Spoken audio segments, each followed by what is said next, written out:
Let us start with the new point of the topic, that is optical isomerism. Optical isomerism. To study this term, we have to go through some basic terms related with this. So we will see it one by one. First one is ordinary light. Ordinary light. Ordinary light कशाला म्हणणार आपण, की जो light आपल्या सभोवताली आहे, the light which is present around us, the light which is present around us, that is called as a ordinary light.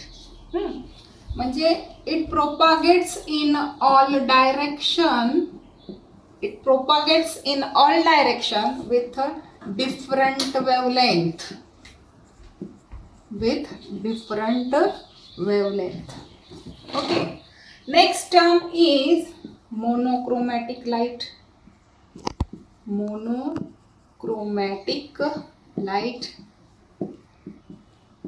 the light which propagates in all direction, the light which propagates in all direction but with single wavelength.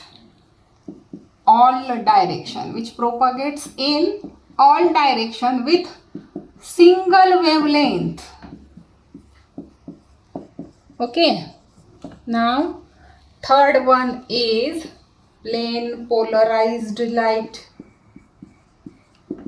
Plane polarized light, the light which propagates in single direction, the light which propagates in a single direction with single wavelength, with single wavelength. Now see here the types of light, different types of light: ordinary light, monochromatic light, plane polarized light. The term we are using in the optical isomerism is plane polarized light. See the difference between this.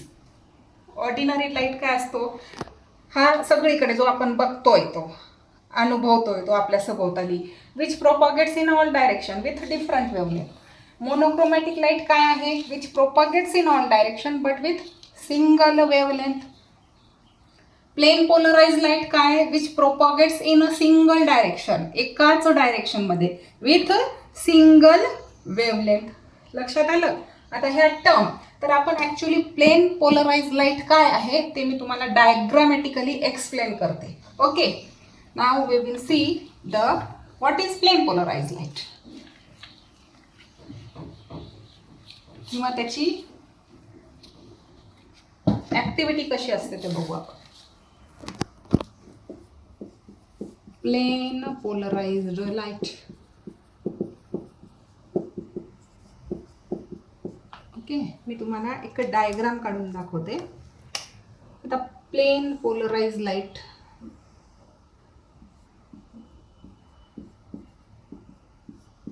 the rays of light which propagates in one direction. मी PPL short form लिहितेचा, plane polarized light. When this plane polarized light, when we pass this plane polarized light through the substance. आता मी beaker मध्ये एखादा substance घेतलाय, त्याचं solution. Okay,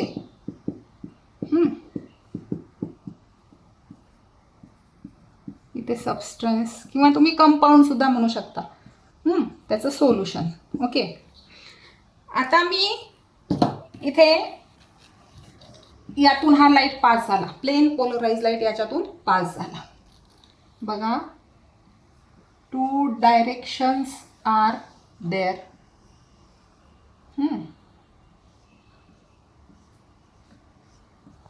मी असे arrow cross काढले, म्हणजे कुठल्या डायरेक्शनने काढले, राईट साईडने काढले. या नेक्स्ट सर्कलमध्ये जे ॲरो काढत आहे ते लेफ्ट साईडला काढत आहे, बरोबर. मी इथे लिहिते राईट साईड, म्हणजे लक्षात येईल तुम्हाला, आणि left side.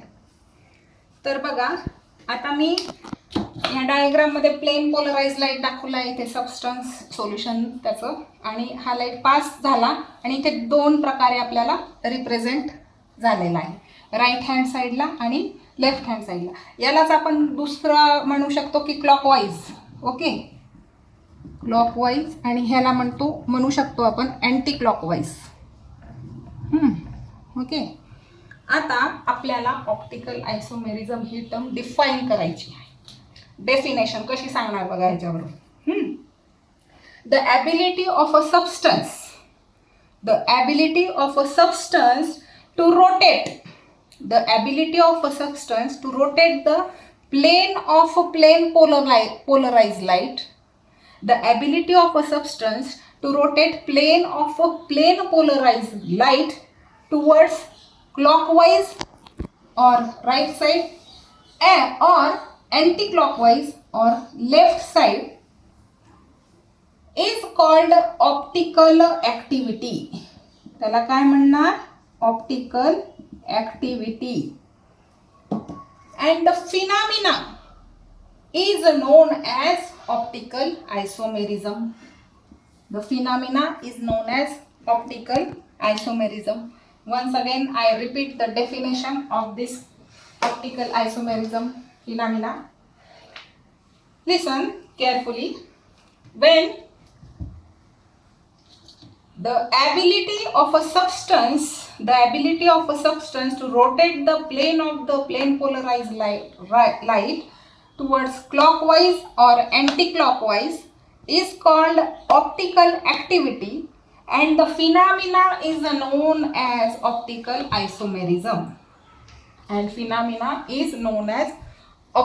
isomerism. Okay, so this is about the definition. आता परत एक पार्ट सांगायचा आहे मला तुम्हाला अबाउट दिस. जेव्हा हा प्लेन पोलराइज लाईट जेव्हा सबस्टन्स थ्रू पास होतो आणि राईट हँड साईडला किंवा क्लॉकवाईज डायरेक्शनने रोटेट होतो, तेव्हा त्याला म्हटलं जातं, त्याचा form dextro-rotatory form. It is represented by D or it is represented by plus sign. Next, जेव्हा हा प्लेन पोलराइज लाईट सबस्टन्स मधून पास होतो, त्याच्या सोल्युशन मधून पास होतो आणि लेफ्ट हँड साईडला किंवा अँटी क्लॉकवाईज डायरेक्शनला रोटेट होतो, तेव्हा त्या फॉर्मला म्हणतात laevo rotatory form. LAEVOROTATORY, LEVO rotatory form. It is represented by small l or negative sign. Okay, मग डेक्स्ट्रो रोटेटरी फॉर्म आणि लिव्हो रोटेटरी फॉर्म काय आलं तर ॲक्च्युली हे जे डेक्स्ट्रो आणि लिव्हो हे जे वर्ड्स आहेत हे आहेत लॅटिन वर्ड्स. म्हणजे त्याचा अर्थ होतो डेक्स्ट्रो म्हणजे राईट आणि लिव्हो म्हणजे लेफ्ट. तर this is about the optical isomerism. कळालं? प्लेन पोलराइज लाईट कसा पास होतो सबस्टन्सच्या सोल्युशनमधून, त्याची डायरेक्शन होते, पूर्ण फिनॉमिना आणि त्याची डेफिनेशन महत्त्वाची आहे, हे तुम्ही लक्षात ठेवायचं. ना आता नेक्स्ट टर्मकडे वळायचं आहे आपल्याला. आता मी हे पुढे जाऊयात आपण नेक्स्ट पॉईंटकडे. आता एखादा सबस्टन्स किंवा मॉलिक्यूल, आता इथे तुम्ही बघितलं इथे ऑप्टिकल ॲक्टिव्हिटी वर्ड आलाय डेफिनेशनमध्ये. ओके, तर मग एखादा सबस्टन्स किंवा एखादा मॉलिक्यूल हा ऑप्टिकल ॲक्टिव्ह आहे हे आपण केव्हा म्हणतो? जेव्हा त्या मॉलिक्यूलमध्ये किंवा सबस्टन्समध्ये कायरल कार्बन ॲटम प्रेझेंट असेल तेव्हा. Okay, chiral carbon atom. तर मग आपल्याला कायरल कार्बन ॲटम म्हणजे काय बघायचं आहे. कायरल कार्बन ॲटम म्हणजे काय? तुम्हाला माहिती आहे की कार्बनची व्हॅलन्सी 4 आहे. जेव्हा कार्बन, आता ह्या बोर्डवर बघा तुम्ही, हा कार्बन ABCD ला अटॅच आहे, म्हणजे चारही ग्रुप्स इथे कोणते आहेत? डिफरंट आहेत, वेगवेगळे आहेत. म्हणजेच, आणि हा कार्बन आहे, मी रिप्रेझेंट करते की हा आहे कायरल कार्बन.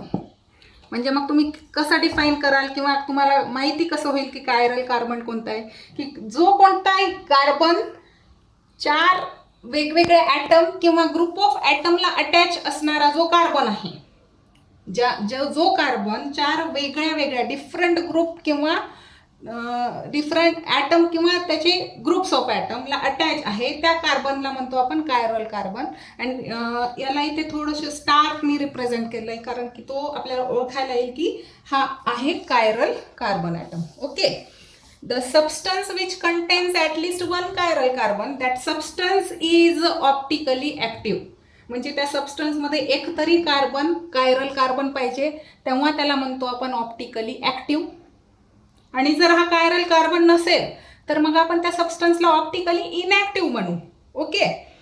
आता let us take an example of carbon atom, of chiral carbon atom असणारा एक्झाम्पल बघत आहोत आपण. 2-क्लोरो-ब्युटेन.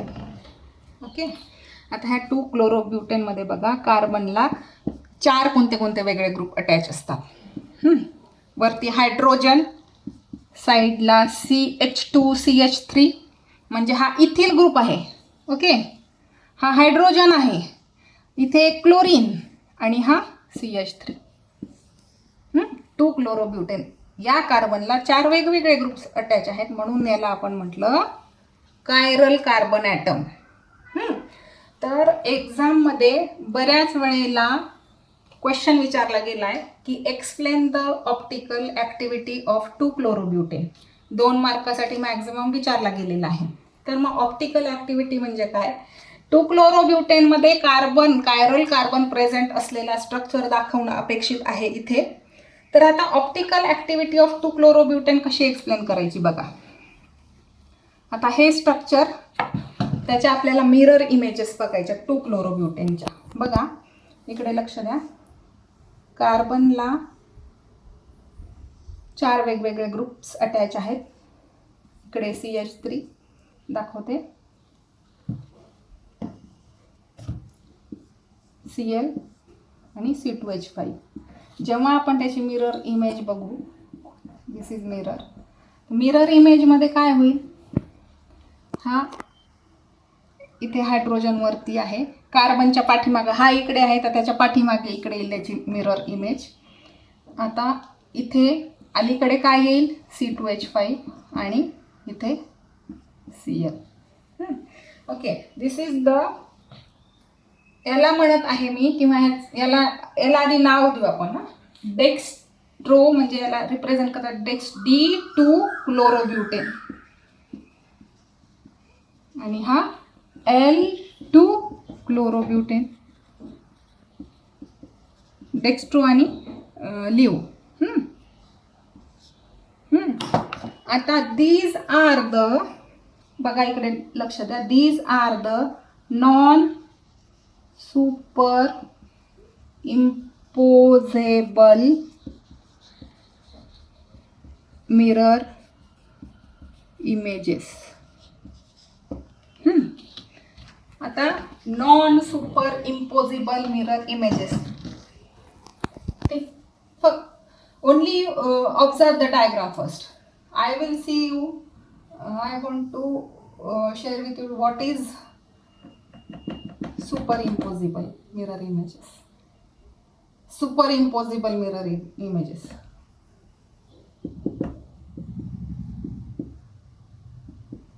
Superimposable mirror images. आता या इमेजमध्ये तुम्हाला बघा काय लक्षात येते, इथे एक ग्लास आहे, किंवा तुम्ही इमॅजिन करा की ग्लास हा ऑब्जेक्ट आहे आणि याचं हे रिफ्लेक्शन.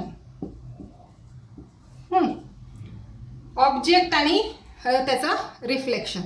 जेव्हा आपण ग्लासचं प्रतिबिंब बघतो, रिफ्लेक्शन बघतो, अगदी हा जसा ग्लास दिसतो तसा तो पलीकडे दिसतो.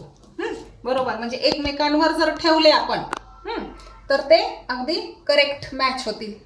ओके. एकमेकांवर जर दिसत असतील ते, जेव्हा ऑब्जेक्ट आणि रिफ्लेक्शन त्याचं, त्या ऑब्जेक्टचं, जेव्हा they exactly equal to each other, object आणि रिफ्लेक्शन, तेव्हा that mirror images they are called as a super imposable mirror images. पण आता non super imposable mirror images बघा, तुम्हाला तर वाटेल आता हे तर मिररमध्ये असं बरोबर दिसतंय, हा इकडे हा इकडे, पण जेव्हा ॲक्च्युली तुम्ही आता हात, let us take an example of hand, जेव्हा आपण हा हात, या हाताचं रिफ्लेक्शन आरशात बघितलं तर हा हात बरोबर एकमेकांवर मॅच होईल. पण जर एकमेकांवर ठेवला, जर एकमेकांवर आपण हँड ठेवला तर मॅच होतात का फिंगर्स? नाही. तसंच non super imposable mirror images मध्ये हे जर एक हा स्ट्रक्चर अगदी उचलून मी याच्यावर ठेवला, जशाचा तसा उचलून ठेवला, तर CH2 CH3 वर येईल, बरोबर, म्हणजे ते मॅच होणार नाहीत. त्याला म्हणतो आपण non super imposable mirror images. Okay, तर तुम्हाला हे एवढं 2-क्लोरोब्युटेनच्या बाबतीत ऑप्टिकल ॲक्टिव्हिटी इतकी तुम्हाला एक्सप्लेन करावं लागेल. त्याचे मिरर इमेजेस, त्याच्यात कायरल कार्बन ॲटम दाखवावं लागेल. ऑप्टिकल ॲक्टिव्हिटी म्हणजे काय ही टर्म लक्षात आली आहे तुम्हाला? ऑप्टिकल ॲक्टिव्हिटी किंवा त्यात कायरल कार्बन ॲटमचा रोल काय असतो. ऑप्टिकल ॲक्टिव्ह सबस्टन्स कोणता की ज्यामध्ये कायरल कार्बन प्रेझेंट आहे. Next short term is there enantiomers. Okay, what are enantiomers? Enantiomers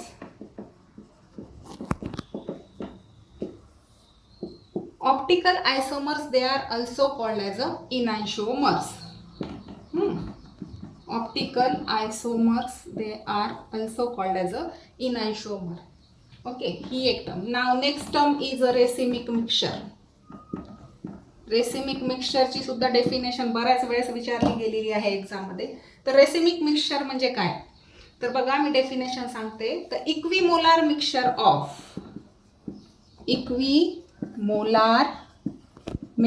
of D and L which is optically inactive, that mixture is called as a racemic mixture.